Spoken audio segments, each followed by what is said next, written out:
నమస్తే బోసుకు. మరి అంబటి రాంబాబు గారికి అయితే మాత్రం నోటీసులు ఇచ్చినటువంటి పరిస్థితులు అయితే ఉన్నాయి పోలీసులు.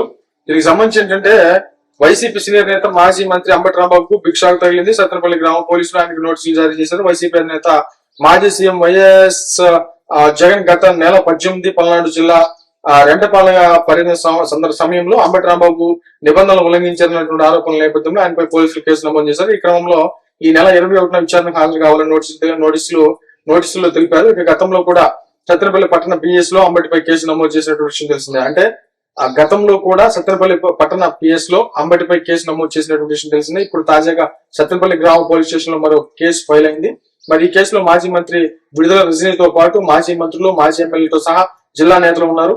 ఇలా మొత్తం 118 మందిపై పోలీసులు కేసులు నమోదు చేయగా ఇప్పటికే పలువురిని విచారించారనేటువంటి విధంగా అయితే మాత్రం వార్తలు వస్తున్నాయి. మొత్తానికి అంబటి రాంబాబు గారు మొత్తానికి లాయర్ కూడా కాబట్టి మరి ఆయన ఏదో జిమ్మిక్ చేస్తారు. మరి విచారణ అయిపోయిన తర్వాత చూడండి ఆయన ఏం మాట్లాడతారు.